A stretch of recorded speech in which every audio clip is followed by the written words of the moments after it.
বাংলাদেশের প্রতিদিনের আয়োজন বিশ্ব মাতানো বিশ্বকাপে আপনাদের সবাইকে স্বাগত। আজকের আলোচনায় আমি আছি মারিয়া সালাম, আমার সাথে আছেন হীরা তালুকদার।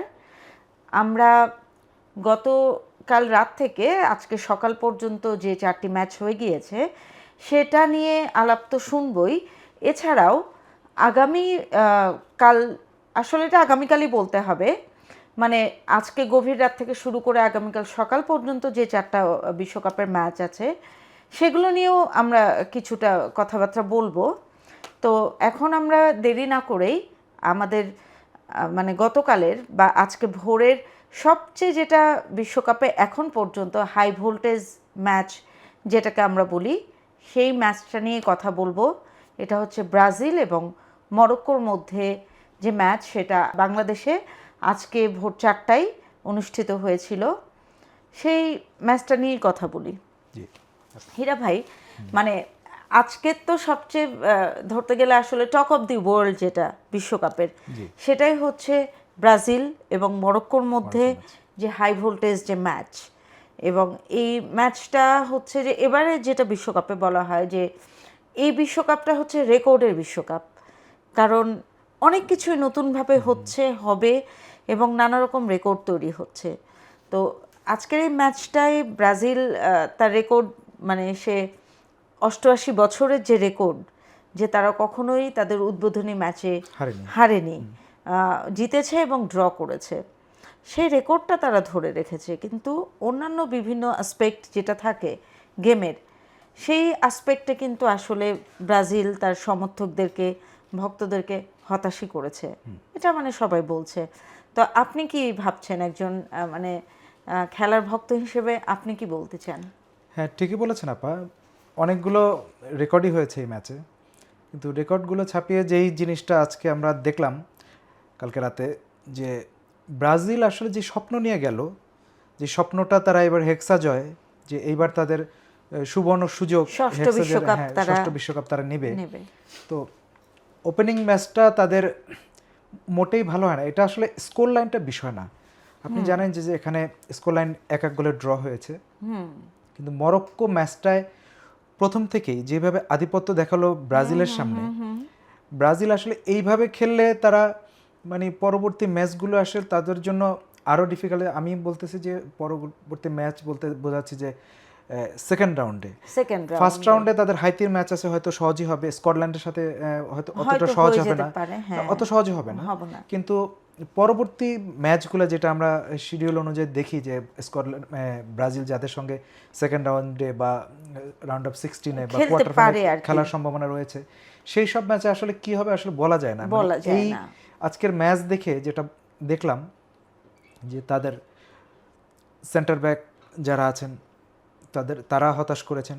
যে গোলটা আমরা দেখলাম, যে মানে ম্যাচের শুরু থেকে আমি যদি বলি, মানে প্রথম বাঁশি বাজার পর থেকে পুরো ফার্স্ট হাফের পুরাটা সময়ই একচ্ছত্র আধিপত্য দেখালো যে মরক্কো।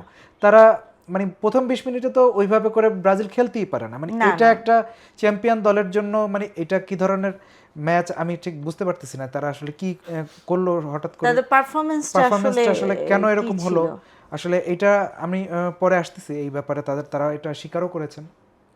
তো প্রথমে যেটা বলবো, যে 21 মিনিটের যে গোলটা হলো, যে আপনি জানেন যে মাঝখান থেকে মিডফিল্ড থেকে বলটা দিল ইব্রাহিম দিয়াজ, তাদের অন্যতম সেরা মিডফিল্ডার, সে মাঝখান থেকে এয়ারে বলটা দিল, বলটা রিসিভ করলো ইসমাইল সাইবারি। এটা সরাসরি গোলে কিক নিল তখন তার দুই পাশে দুইজন সেন্টার ব্যাক ব্রাজিলের, এবং সামনে হচ্ছে গোলকিপার সামনে, সে বলটা সুন্দরভাবে 3 জনের মাঝখান দিয়ে একটা চিপ করে ওটাকে উঠিয়ে দিল গোল পোস্টে, একদম সরাসরি গোল হয়ে গেল। কিন্তু গোলি আসলে বলটা ক্রস করে বাইরে অনেক দূর, উনি সামনে এগিয়ে আসছে, ওনার কিছু করার। এখানে আমি বলবো যে এখানে মিডফিল্ডারদের ব্যর্থতা, মানে মিডফিল্ডাররা প্রথমেই বলবো যে মিডফিল্ডার ব্যর্থ, তারা যেভাবে ক্রসটা দিতে দিল ইব্রাহিম দিয়াজকে, তারপরে হচ্ছে ডিফেন্ডাররা, দুইজন ডিফেন্ডারের মাঝখান দিয়ে ব্রাজিলের ডিফেন্স আপনি চিন্তা করেন যে সেখানে আপনার যেইভাবে তারা বলটা সে রিসিভ করলো এবং চিপ করলো, গোলমুখে শট দিল।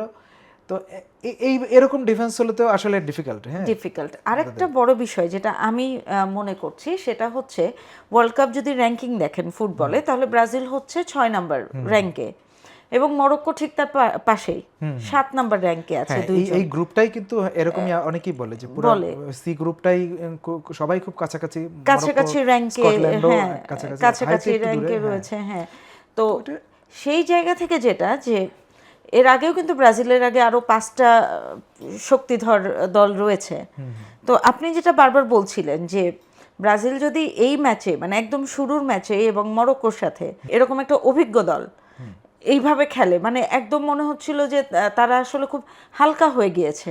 ব্রাজিলের সমর্থক ঠিকই বলেছেন, ব্রাজিলের সমর্থকদের জন্য এটা আসলেই খুবই হতাশার কারণ হচ্ছে যে আপনি যেটা বলেছেন ঠিক আছে, যে ব্রাজিলের থেকে শক্তিধর দেশ কিন্তু এখানে আছে, আরো 5টা দেশ রয়েছে। যেমন এখানে আপনার শিরোপা প্রত্যাশী অন্যতম শিরোপার দাবিদার এবার স্পেন, তারপরে জার্মানি, ফ্রান্স আছে, আর্জেন্টিনা, হ্যাঁ, পর্তুগাল, তো ইংল্যান্ড আছে, নেদারল্যান্ডস আছে। তো তাদের সঙ্গে সামনে খেলা পড়বে হয়তো সেকেন্ড রাউন্ড অফ 16 থেকেই হয়তো একে একে তাদের সঙ্গে খেলা পড়বে সবার সঙ্গে। তো তখন আসলে কি হবে? তো ম্যাচের কথা যেটা বললাম যে তারপরে ওই ইসমাইল সাইবারির গোলটার পরে কিন্তু কামব্যাক করলো ব্রাজিল, মোটামুটি একটু গুছিয়ে নিয়ে খেলা শুরু করে, কিন্তু ওইভাবে না। ভিনিসিয়াস জুনিয়র গোল দিয়েছে, আমি আপনাকে আগেই বলেছি যে গোলের স্কোর লাইন কিন্তু আপনি দেখে ম্যাচটা আসলে ওইভাবে বিচার করতে পারবেন না। ভিনিসিয়াস একক কৃতিত্বে বলটা নিয়েছে, সে লেফট সাইড দিয়ে বলটা রিসিভ করলো, একা ডিবক্সে ঢুকে গেল, একজন ডিফেন্ডারকে কাটিয়ে, দুজনকে কাটিয়ে, মানে ওনার কাছে বলটা আসার পরে একজনকে জাস্ট কাটিয়ে বাঁ দিকে ঘুরে সে একটা শট নিল জালে, বলটা সুইন করে ভিতরে ঢুকলো। এখানে তাদের গোলরক্ষক কিছু করার ছিল না, একক প্রচেষ্টা। কিন্তু আমি আবার বলবো যে ভিনিসিয়াস কালকে পুরা খেলা যারা দেখছে তারা বুঝতে পারবে ভিনিসিয়াসে মোটামুটি 50% পাঁচই আমি দেখলাম যে পাসগুলো যে করছে আসলে এগুলা এলোমেলো পাস। না তা তো অবশ্যই, সে পাসগুলো ঠিক হয় না। শুধু ভিনিসিয়াস না, ক্যাসিমিরো হতে শুরু করে যারা যারা ভিতরে ছিল, রদ্রিগো, কেউই পাস দিতে পারে না ঠিকভাবে। মানে পাস রিসিভ করা, সঠিক জায়গায় পাস দেওয়া, এবং আক্রমণ ভাগ ব্রাজিলে বলা হয় যে বিশ্ব সেরা। মানে তারা তো আসলে দেখলাম যে কালকে এরপরেও সেকেন্ড হাফে ব্রাজিল ভালো খেলছে, কিন্তু ভালো খেলা মানে হচ্ছে আমার কাছে মনে হচ্ছে যে একদম মিডফিল্ড পর্যন্ত, মিডফিল্ড পার করে ওদের ডিফেন্স পর্যন্ত, তারপরে যে গোলমুখে শট নেওয়া, সেই গোল শটগুলো কিন্তু একটাও ওইভাবে পারফেক্ট ছিল না। এমন হয়েছে যে একেবারে নিশ্চিত গোল তৈরি করেছে, মানে হাতে লেগে বারে লেগে আসছে, একটা ঘটনা এরকম কিন্তু ঘটে না। আমি যেটা খেলা দেখা আমার যেটা honest review as a viewer, মানে সেটা আমার মনে হয়েছে যে ব্রাজিল একটা চাপে ছিল। প্রথমত চাপটা ছিল যেটা আপনি জানেন যে তাদের 88 বছরের একটা রেকর্ড, যে তারা কখনো হারেনি। এবং মরক্কোর যেটা ট্র্যাক, মরক্কো কিন্তু এর আগে প্রায় 20টা বা 21টা ম্যাচ তারা টানা জিতে এসেছে, মানে তারা খুব প্র্যাকটিসের মধ্যে ছিল এবং তাদের ট্র্যাকটাও ভালো ছিল। এবং সেই সাথে আরেকটা বিষয় ছিল, সেটা হচ্ছে যে ব্রাজিলের উপরে চাপ ছিল, এই রেকর্ডটাও কিন্তু ধরে রাখতে হবে, কোনোভাবে ম্যাচে হারা যাবে না। তো সেই ক্ষেত্রে খেলাটা এরকম হলো কিনা, যেটা আমার মনে হয়েছে দর্শক হিসেবে, যে যত না বেশি আক্রমণ করে গোল দেওয়া বা এটা, তার চেয়ে এই রেকর্ড রক্ষার জন্য মানে খুব ডিফেন্সিভ হয়ে খেলা, যে তারা যাতে গোল না খায়। তো বিষয়টা কি এরকম হলো কিনা? হ্যাঁ, ঠিকই বলেছেন যে আপনি প্রথমে যেটা বললেন তাদের মধ্যে এরকম একটা উদ্বেগ আগে থেকেই ছিল, যেটা ম্যাচ শেষে কিন্তু আপনি দেখেছেন যে তারা এক সাক্ষাৎকারে বললো, তাদের মিডফিল্ডার দানিলো, ক্যাসিমিরো দুজনে একই কথা বললো যে আমাদের মধ্যে একটা উদ্বেগ ছিল। প্রথম ম্যাচটা যেটা হয়, যেহেতু তারা 6বারের বিশ্ব 4-5বারের বিশ্ব 6বারের জন্য তারা আসছে বিশ্বকাপ জয়ের জন্য, তারা তো এই ম্যাচের জন্য আসে না খেলতে, তারা আসলে বিশ্বকাপ জেতার জন্য এসেছে। প্রথম ম্যাচটা তাদের কাছে একটু নড়বড়ে ছিল, তাদের মানসিকভাবে তারা একটু দ্বিধাগ্রস্ত ছিল, এটা দুজনেই স্বীকার করে, দানিলো এবং ক্যাসিমিরো দুজনেই স্বীকার করেছে। এটা কি এই কারণে কি না, এটাও কিন্তু আজকের ম্যাচে কিন্তু মানে আরেকটা রেকর্ড হয়েছে, সেটা হচ্ছে গত 40 বছরে ব্রাজিলের যে 10 নাম্বার যে প্লেয়ার থাকেন আর কি, নাম্বার 10, হ্যাঁ নাম্বার 10, এই 40 বছর পরে প্রথম বিশ্বকাপে নেইমারকে ছাড়া, নাম্বার 10 ছাড়া ব্রাজিল মাঠে নেমেছে। তো এটা অন্যরকম একটা চাপ না, ওটা তৈরি হয়েছে। ঠিকই বলেছেন যে ব্রাজিলের যে 10 নাম্বার আমরা বরাবরই দেখি যে আগে কারা ছিলেন, রোমারিও, হ্যাঁ 10 নাম্বার ছিলেন, যে একাই ম্যাচ ঘুরে দিত। তো এরপরে 10 নাম্বার এই বর্তমান সময় কে আছে, ধরেন নেইমার। তো নেইমার কালকে খেলে নাই, তো এটা এক ধরনের মনস্তাত্ত্বিক চাপ তো থাকেই। আবার নেইমারের মানে অপশন হিসেবে যাকে আনা হয়েছে মাঠে, উনি কিন্তু আবার হচ্ছে স্ট্রাইকার। হ্যাঁ, তো সেই ক্ষেত্রে এই যে ব্রাজিলের যে কোচ, উনি যে একটু অন্যরকম ভাবে তাদের একাদশেও কিছু চেঞ্জ এনেছেন এবং বদলি যে খেলোয়াড় শেষ মুহূর্তে এসে মানে জাস্ট সেকেন্ড রাউন্ডে এসে মানে বদলি খেলোয়াড়, হ্যাঁ সেকেন্ড হাফে এসে বদলি খেলোয়াড়টাও হচ্ছে যে একটা যে নিয়ম তাদের ছিল বা তাদের যে লাইন আপ ছিল সেটা একটু ব্রেক করে আরেকজনকে আনা হয়েছে।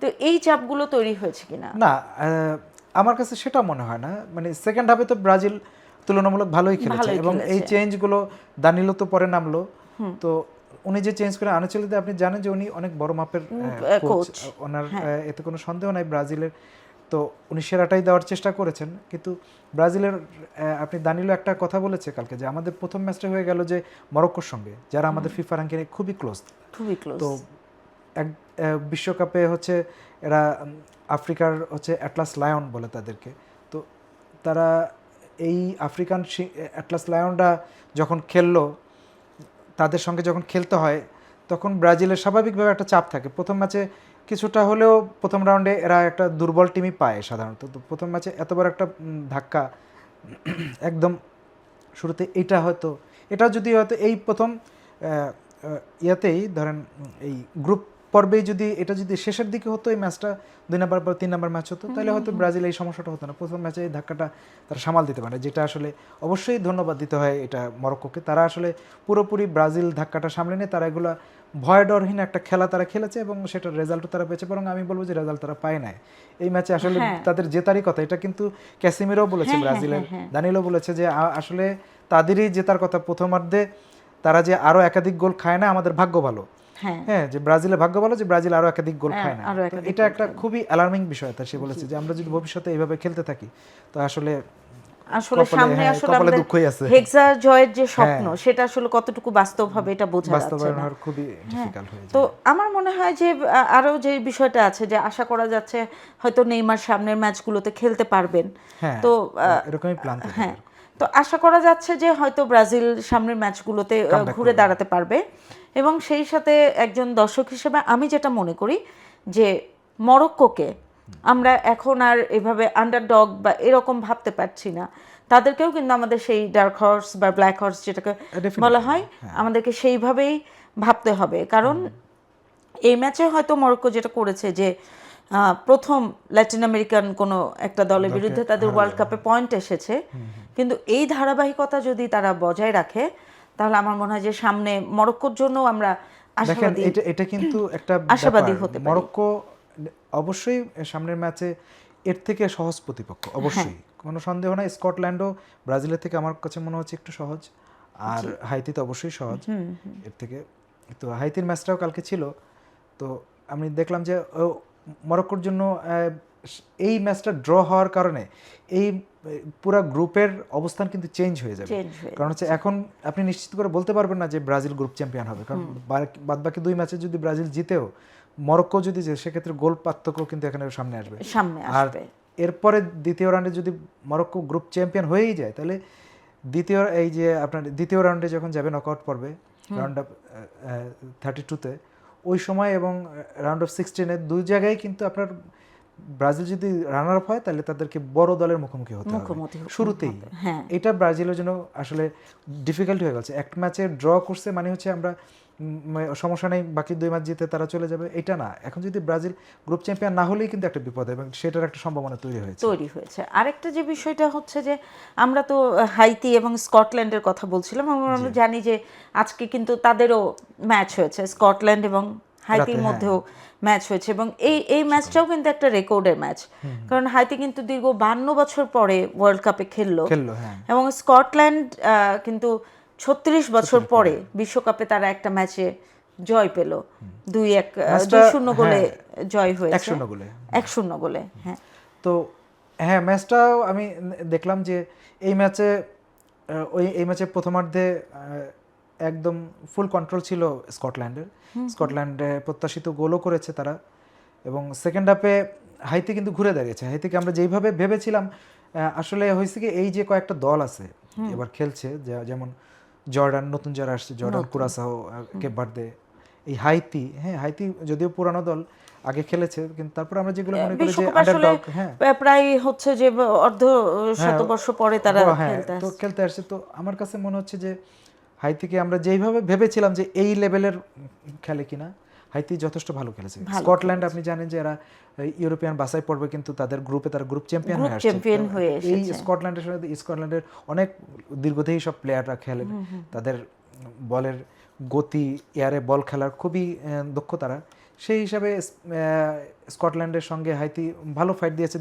দ্বিতীয়ার্ধে তারা কিন্তু বেশ কয়েকটা আক্রমণও করেছে, গোলের জন্য একটা সময় তারা মরিয়াও ছিল স্কটল্যান্ড, কিন্তু তখন ভালোভাবে ডিফেন্ড করেছে। স্কটল্যান্ডের এই ডিফেন্স লাইনটাও খুব ভালো, ডিফেন্ড না করলে হয়তো গোল খেয়েও যেতে পারতো, কিন্তু যেভাবে ভেবেছিলাম যে স্কটল্যান্ড একদম হাইতিকে উড়িয়ে দেবে, বিষয়টা এরকম হয় না। হাইতি যথেষ্ট ভালো হাইতি ফাইট দিয়ে তারা এই ম্যাচে স্কটল্যান্ড দেখলেই বোঝা যায় যে তারা ফাইট দিয়েছে, তারা একসময় জিতেছে স্কটল্যান্ড। এবং কালকে আরেকটা কিন্তু গুরুত্বপূর্ণ ম্যাচ, কালকে বলতে আজকে দিবাগত রাতে সব মানে গুরুত্বপূর্ণ যে ম্যাচটা ছিল সেটা হচ্ছে এশিয়ান চ্যাম্পিয়ন্স কাতার এবং ইয়ের মধ্যে সুইজারল্যান্ডের মধ্যে। তো এখানেও কিন্তু আরেকটা বিষয় আছে যে কাতার কিন্তু এর আগের যে ওয়ার্ল্ড কাপগুলো ছিল সেখানে কিন্তু আসলে তেমন পয়েন্ট পায় না, কোনো পয়েন্ট পায়নি, কিন্তু এবারই কাতার জিতেও না, ড্র করে নাই, কিন্তু এবারই কাতার প্রথম ওয়ার্ল্ড কাপে একটা পয়েন্ট পেয়েছে। হ্যাঁ, এবং সুইজারল্যান্ড তো এমনি কাতারের তুলনায় অনেক শক্তিশালী দল। এবং সেই ক্ষেত্রে আপনি কি মনে করছেন তাদের যে ড্রটা হলো, আমরা তো দেখলাম যে আসলে ম্যাচে আসলে পুরা সময়টাই ডমিনেন্স ছিল সুইজারল্যান্ডের, কিন্তু শেষ মুহূর্তে সেই ইনজুরি টাইমে যে কাতার যে ড্র করে ফেললো, এটাকে কিভাবে দেখছেন? আমি এটা দুইটা বিষয় বলি আপনাকে, এটা খুব ইন্টারেস্টিং লাগছে এবার।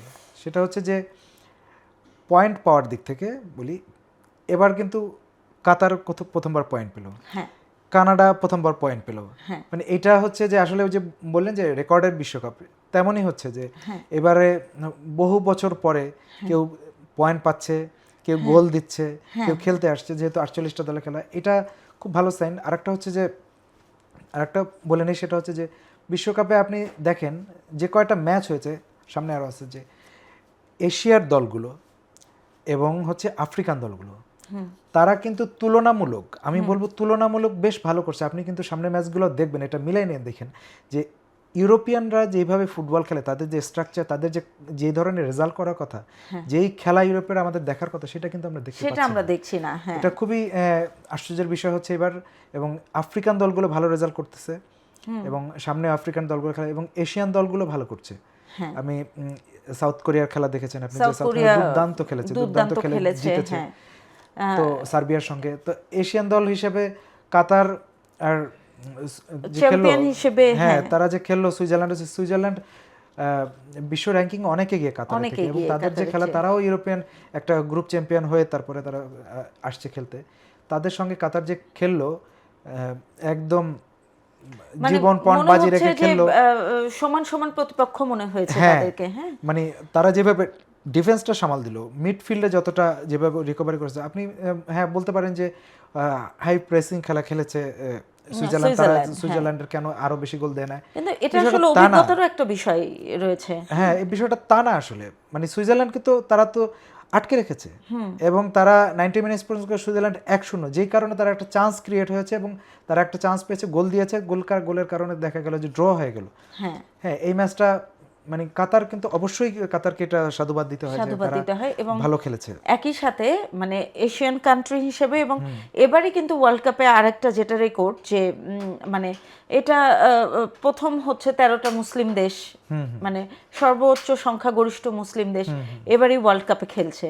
তো সেই হিসেবে কাতার কিন্তু দুই দিকে প্রতিনিধিত্ব করছে, একটা হচ্ছে এশিয়ান কান্ট্রি হিসেবে এবং মুসলিম কান্ট্রি হিসেবে। এবং এটা আরেকটা বিষয় আছে কাতারের, যে আপনি যেটা হচ্ছে যে তাদের অনুশীলনের যে বিষয়টা ছিল, এটা কিন্তু আপনি জানেন যে ইরান এবং যুক্তরাষ্ট্রের মধ্যে যে চলমান যে সংঘাত চলছে, এখানে কিন্তু মধ্যপ্রাচ্যের যে দলগুলো এসেছে খেলতে, মুসলিম দল মানে তো মধ্যপ্রাচ্যের দলগুলোই এসেছে, তাদের কিন্তু অনুশীলন বা অন্যান্য যে বিষয়গুলো থাকে আনুষঙ্গিক, এগুলোতে কিন্তু হ্যাম্পার্ড ছিল, বাধাপ্রাপ্ত ছিল। তো সেই জায়গা থেকে কাতার যে মানে এই পর্যন্ত একটা পয়েন্ট নিতে পেরেছে, এটা একটা আশা তৈরি করেছে। হ্যাঁ, না হ্যাম্পার যেটা হয়েছে কাতারের ক্ষেত্রে এটা হয় না। হ্যাম্পারটা হয়েছে মূলত ইরানের ক্ষেত্রে এবং ইরাকের ক্ষেত্রে। ইরাকের একজন মিডফিল্ডার, তারা ইরাকের একজন স্ট্রাইকার, সে আসতে পারে না, মানে তাকে একটু হ্যারাসমেন্ট করা হয়েছে। আর ইরান যেতে পারে না অনুশীলন, তাদের থাকার কথা ছিল আমেরিকায়, তারা তো লস অ্যাঞ্জেলেসে খেলবে, কিন্তু তারা ক্যাম্প করেছে মেক্সিকোতে তাদেরকে। আর মুসলিম কান্ট্রি, হ্যাঁ ঠিকই বলেছেন, আমাদের একটা সেন্টিমেন্ট তো থাকেই মুসলিম কান্ট্রিগুলোর উপরে। এবার কত সংখ্যক এটা অনেকে কাউন্ট করছে, যে তার ওটা বললেন, মানে বাংলাদেশের হ্যাঁ কনটেক্সটে হচ্ছে যে এটা মানুষ আসলে এই জিনিসটা জানতে চায়, মুসলিম কান্ট্রি কারা খেলছে, হ্যাঁ মুসলিম প্লেয়ার কারা। তো সেই হিসেবে কাতার মুসলিম কান্ট্রি হিসেবে আপনি বললেন যেটা, যে মধ্যপ্রাচ্যের এবং আফ্রিকান দলগুলো, আফ্রিকার থেকে অনেকগুলো মুসলিম কান্ট্রি আসছে, তো তাদের খেলা তো আলাদা করে সবার দৃষ্টি থেকে। এটা তো আসলে বিশ্বকাপের একটা বড় ধরনের বিরাট একটা বিনোদনের বিষয়। এটা অনেক ধরনের এখানে কাউন্ট করে, এশিয়ান দল, মুসলিম দল, হ্যাঁ আমার প্রিয় দল। আমরা যেটা যে গ্লোবাল নাগরিক হিসেবে আসলে ধর্মভিত্তিক চিন্তা ভাবনা না করে, আমাদের জন্য যেটা বড় পয়েন্ট হচ্ছে যে কাতার আমাদের এশিয়ার চ্যাম্পিয়ন্স, এবং সেই ক্ষেত্রে কাতার যত ভালো করবে এশিয়ার জন্য একটা গৌরব। হ্যাঁ এটা আমাদের এশিয়ার জন্য, হ্যাঁ মুসলিম, এটাও তো বললাম, এটাও আমাদের মধ্যে থাকে, আমাদের সবার মধ্যে এটা এই ধরনের একটা কাউন্টেবল থাকে যে মুসলিম দেশগুলো কেমন খেলছে, সবাই একটু মুসলিম দেশগুলো সাপোর্ট করে, আবার এশিয়ান দলগুলোর সাপোর্ট করে।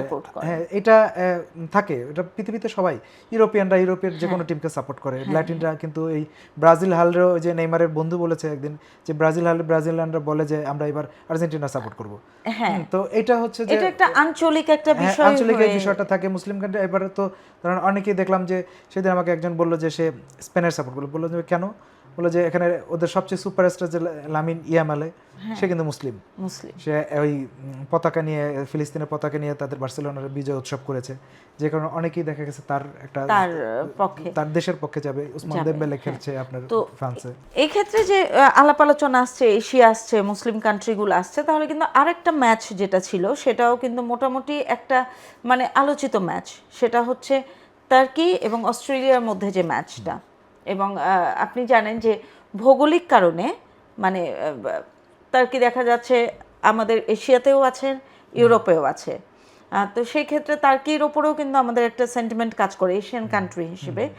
এবং দীর্ঘ 24 বছর পরে, সম্ভবত মানে 2002 এর পরে এইবার দীর্ঘ 24 বছর পরে টার্কি ওয়ার্ল্ড কাপে খেলতে আসছে। তো এখানেও কিন্তু একটা আশা ছিল যে তারা দীর্ঘ 24 বছর পরে এসে একটা চমক দিবে, চমকও হয়েছে, কিন্তু আসলে বিষয়টা একটু হয়তো নেতিবাচক একটা মানে মনোভঙ্গের কারণ। হ্যাঁ না ঠিকই বলেছেন আপা, যে এই টার্কি কিন্তু একসময় আপনার সেমিফাইনালও খেলেছে বিশ্বকাপের। তো সেই টার্কি দীর্ঘ 24 বছর পরে 2002 সালে লাস্ট বিশ্বকাপ খেলে 24 বছর পরে আসছে, এবং এবার এসছে যেইভাবে করে ঝড়ের গতিতে আসছে, সবার একটা প্রত্যাশা ছিল যে টার্কি ওইভাবে খেলবে। খেলাটা টার্কি খেলেছে, অস্ট্রেলিয়ার তুলনায় তারা ভালোই খেলেছে, তাদের বল পজিশন ভালো ছিল, তারপরে তারা অ্যাটাকের ক্ষেত্রেও ভালো ছিল তাদের এটা, কিন্তু স্কোরটা করতে পারে নাই। অস্ট্রেলিয়া কাউন্টার অ্যাটাক ভিত্তিক খেলা খেলেছে এবং 2টা গোল দিয়েছে। টার্কির ডিফেন্স লাইনটা কিন্তু আগেই বরাবরই কিন্তু বলা হচ্ছিল তাদের ডিফেন্স লাইনটা অত ভালো না, একটু উইক তাদের অ্যাটাকিং থেকে। কিন্তু অ্যাটাকিংয়ে তারা কি খেললো কালকে বুঝলাম না। তারা আসলে এইভাবে যে অস্ট্রেলিয়ার সাথে এই ম্যাচটা যে হেরে যাবে, সবাই ভাবছে যে টার্কি জিতবে, হয়তো 2-0 গোলে জিততে পারতো, এরকম একটা প্রত্যাশা উল্টা হয়ে গেছে, রিভার্স। তো টার্কির জন্য এটা হতাশার, এবং অস্ট্রেলিয়াকে সাধুবাদ দিতে হবে যে অস্ট্রেলিয়া খুবই ভালো খেলেছে কালকে। এবং তাদের যে আগে থেকেই আমাদের ধারণা ছিল যে অস্ট্রেলিয়ার যে দীর্ঘদেহী প্লেয়ার, শক্তিমত্তা, তাদের শারীরিক শক্তি, এটা সব কিছু কাজে লাগাবে তারা। এশিয়ার অন্যতম বড় দল অস্ট্রেলিয়া, এশিয়া মহাদেশ থেকে গেছে খেলতে।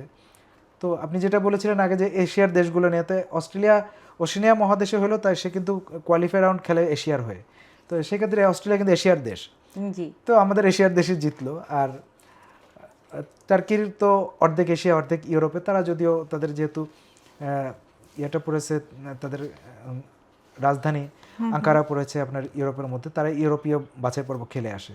তো টার্কি মনে হচ্ছে যে টার্কির যেটা তাকে যদি এই ম্যাচটা জিতে না, তাকে জন্য একটু ডিফিকাল্ট হয়ে গেল পরবর্তী ম্যাচগুলো, কারণ হচ্ছে এরপরে যুক্তরাষ্ট্রের সাথে তাদের খেলা থাকবে। তো সেক্ষেত্রে যুক্তরাষ্ট্র যেইভাবে খেললো প্যারাগুয়ের সাথে, তো ওই তাদের সাথে ম্যাচগুলো থেকে জিততে হবে দ্বিতীয় রাউন্ডে যেতে হলে, না সেটাই, আর কোনো উপায় নাই। এখন আমরা মানে আসলে যে দলগুলো খেলছে, যারা বিশ্বকাপে জায়গা করে নিয়েছে, তাদের জন্য শুভকামনা জানানো ছাড়া আসলে এই মুহূর্তে আমরা শুভকামনাই জানাচ্ছি তাদেরকে। কিন্তু এই খেলাগুলো তো ছিল মানে আজকে সকাল পর্যন্ত, কিন্তু আমরা জানি যে আজকে দিবাগত রাতে এবং কালকে সকালেও আরও 4টা ম্যাচ আছে। এগুলো এই গতকাল যে রাতের মতো অত হাই ভোল্টেজ ম্যাচ না হলেও কিন্তু বেশ আলোচিত হতে পারে বিভিন্নভাবে। তো ম্যাচগুলো কিন্তু আছে যে জার্মানি ওয়ার্ল্ড চ্যাম্পিয়ন, সাবেক ওয়ার্ল্ড চ্যাম্পিয়ন জার্মানির সাথে একদম নতুন একটা দল কুরাসাও, মানে প্রথম বিশ্বকাপে খেলছে। তো এই ম্যাচটা আপনি কি ভাবছেন? মানে জার্মানি তো 4বারের বিশ্ব চ্যাম্পিয়ন, কুরাসাও আপনি জানেন যে বিশ্বকাপের ইতিহাসে সবচেয়ে ছোট দেশ, ছোট জনসংখ্যার দেশ, দুই দিক থেকে ছোট, আয়তনের দিক থেকে, জনসংখ্যার দিক থেকে। তারা ক্যারিবীয় অঞ্চলের নেদারল্যান্ডসের একটা উপনিবেশ ছিল। তারা এই 90-এর দশকে হচ্ছে স্বাধীন হয়ে 2010 সালে এসে তারা হচ্ছে স্বাধীনতা বলতে স্বায়ত্তশাসিত হয়েছে। তাদের প্রতিরক্ষা এগুলা সব দেখে হচ্ছে যে পররাষ্ট্রনীতি, এটা নেদারল্যান্ডস দেখে শুধুমাত্র নিজেদের এতে। এই তাদেরকে ফিফার সদস্য করা হয়েছে, তারপরে থেকেই তারা কিন্তু বদলে গেছে। তাদের খেলাটা তারা মূলত বাস্কেটবল খেলে, সেখান থেকে ফুটবল এসছে। তাদের ডাচ বংশোদ্ভূত একজন কোচ আসছে, অনেক অভিজ্ঞ। তো তাদের বেশি ম্যাক্সিমাম প্লেয়ারই কিন্তু নেদারল্যান্ডসের বংশোদ্ভূত। তো সব মিলিয়ে তারা একটা দারুণ একটা ফুটবল টিম করেছে। জার্মানির সঙ্গে খেলা নতুন দল হিসেবে কুরাসাও চেষ্টা করবে। কুরাসার কোচ বলেছেও আজকে যে আমরা নেদারল্যান্ডস জার্মানিকে ছেড়ে কথা বলবো না। তো তাদের এই শক্তি, তারা আগেই কথা বলে, তাদের ভিতরে একটা চাঙ্গা, তাদের হারানোর কিছু নাই। তারা নতুন আসছে, নতুন এসে তারা যা করবে জার্মানির মতো চ্যাম্পিয়ন দলের সাথে পুরোটা তাদের অভিজ্ঞতা অর্জন, রাইট। আর তারা যদি ভালো করতে পারে তো এটা তো তাদের জন্য অবশ্যই, যতদূর গোল আটকে রাখা জার্মানির এ ধরনের শক্ত মাঝমাঠ, তাদের অ্যাটাকিং মিডফিল্ড যে আছে, তারপরে হচ্ছে যে জার্মানির ফরওয়ার্ডরা যেভাবে খেলেন, তো এটা আসলে এই ক্ষেত্রে মানে এটা ছোট করে বলার কিছু নাই, কিন্তু বাস্তবতা হচ্ছে ওই তুলনাটা আসলে চলবে না। হ্যাঁ, এটা আসলে আমরা বুঝি। কিন্তু আরেকটা বিষয় খুব মজার, সেটা হচ্ছে যে পরের ম্যাচটাই কিন্তু নেদারল্যান্ডসের সাথে আমাদের এশিয়ান কান্ট্রি জাপানের। তো সেই ক্ষেত্রে মানে এই ম্যাচটা নিয়ে আপনি কি মনে করছেন? নেদারল্যান্ডস অনেক স্ট্রং একটা দল। হ্যাঁ, আপনি বললেন যে হাই ভোল্টেজ ম্যাচ কালকে একটা হচ্ছে, এটা আমি মনে করি যে অন্যতম একটা হাই ভোল্টেজ ম্যাচ হবে। নেদারল্যান্ডস জাপান, কারণ জাপানও কিন্তু খুব উইক কোনো দল না, এশিয়ান চ্যাম্পিয়ন তারা। আর নেদারল্যান্ডস হচ্ছে ইউরোপের গ্রুপ থেকে, ইউরোপিয়ান বাছাই পর্বের গ্রুপ থেকে চ্যাম্পিয়ন হয়ে আসছে। তারা 3টা বিশ্বকাপ ফাইনাল খেলেছে, এবার তারা শিরোপার জন্য গেছে।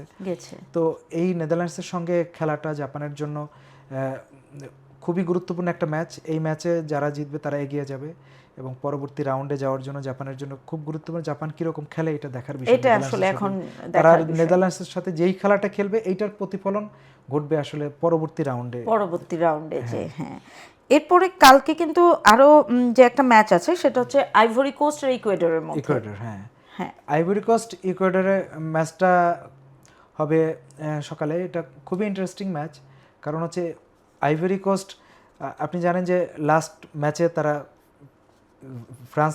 ফ্রান্সকে হারিয়ে আসছে আইভরি কোস্ট, এই প্রীতি ম্যাচে, ওয়ার্ল্ড কাপের কয়েকদিন আগে। তো আইভরি কোস্ট খুবই শক্তিশালী।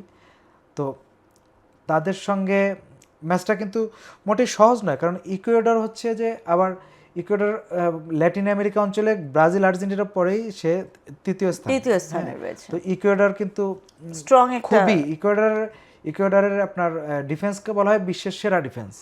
সেই ইকুয়েডরের ডিফেন্সকে কিন্তু ভাঙতে হবে আইভরি কোস্টকে অবশ্যই, এবং আইভরি কোস্টের জন্য এটা মোটেই সহজ হবে না। হ্যাঁ, খুবই টাফ, এবং তাদেরকে ওই কাউন্টার অ্যাটাকে যেতে হবে আইভরি কোস্টকে। আইভরি কোস্ট যতই আগে জিতে আসুক, তারপরও ইকুয়েডরের সঙ্গে তাদের একটা টাফ ম্যাচ হবে। আর মানে সব শেষ যে খেলাটা হবে সেটা হচ্ছে সুইডেন আর তিউনিসিয়ার মধ্যে। তো এইটা নিয়ে আপনি কি মনে হয়? সুইডেন তো মানে অপেক্ষা খুবই স্ট্রং একটা দল, কিন্তু সেই অর্থে তিউনিসিয়া আসলে কি করবে? সুইডেন আপনার আসছে ইউরোপিয়ান বাছাই পর্বে প্লে অফ খেলে আসছে, সেখানে প্লে অফে তারা কিন্তু পোল্যান্ডের মতো দলকে বিদায় করে দিয়ে তো এসেছে। সুইডেনের সেই খেলাটা যদি তারা খেলে, সুইডেন লং পাসে খেলে, আফ্রিকান ঘরানার ঠিক উল্টো শারীরিক শক্তি সুইডেনের যেরকম, তিউনিশিয়া হচ্ছে উত্তর আফ্রিকার একটা দল, তাদের শারীরিক শক্তিও যথেষ্ট ভালো। এই যে মরক্কো খেললো, এত ভালো খেলে, মরক্কোর পাশের দেশ কিন্তু তিউনিশিয়া, তারা কিন্তু ঠিক একই ঘরানায় খেলাটা করে। এইখানে সুইডেন এবং তিউনিশিয়া ম্যাচটা খুবই জমজমাট একটা ম্যাচ হবে, এবং এই ম্যাচে আসলে কারা জয়লাভ করে এটা আসলে এখনই বলা যায়, এটা আসলে ম্যাচ শুরু হওয়ার পরই বোঝা যাবে আসলে ম্যাচে কারা এগিয়ে যায়। হ্যাঁ, ধন্যবাদ। আজকের তো খেলা আমাদের দেখা যাচ্ছে যে এই পর্যন্তই। তো দর্শকদেরকেও বলি যে আমাদের খেলা নিয়ে যে আলোচনা, সেটা আজকে এখানেই শেষ করতে হচ্ছে, কিন্তু তার আগে আমি একটা বিষয় একটু দেখাতে চাচ্ছি। অনেকক্ষণ হেরাফে আপনি খেয়াল করেছেন যে আমি আমাদের ওয়ার্ল্ড কাপের যে ম্যাগাজিনটা সেটা হাতে নিয়ে বসে আছি। আমি আমাদের দর্শকদেরকে দেখাতে চাচ্ছি যে ভিউজ বাংলাদেশ এই ওয়ার্ল্ড কাপ উপলক্ষে একটা বিশেষ সংখ্যা বের করেছি আমরা, এবং এই সংখ্যাটা আপনাদের হকারদেরকে বললেই হয়তো আপনারা পাবেন, বা ভিউজ বাংলাদেশের আমাদের যে অনলাইনে ফোন নাম্বার বা ইমেল অ্যাড্রেস আছে সেখানে যোগাযোগ করলেও আমরা আপনাদের ঠিকানায় এটা কুরিয়ার করে দিতে পারবো। এই ম্যাগাজিনটাই হয়তো দেখা যাচ্ছে যে বিশ্বকাপের নানা রকম রেকর্ড, পূর্বের কি হয়েছে এবং সামনে কি হবে, যারা বিশ্বকাপের আসলেই সেই ব্ল্যাক হর্সেস এবং বিশ্বকাপের যে শক্তি, বিশ্বকাপের যারা কিংবদন্তি, সব কিছু মোটামুটি আমরা একটা কাভারের মধ্যে নিয়ে আসার চেষ্টা করেছি। তো এটা বলেই এখন শেষ করছি। আপনাদের জন্য শুভকামনা।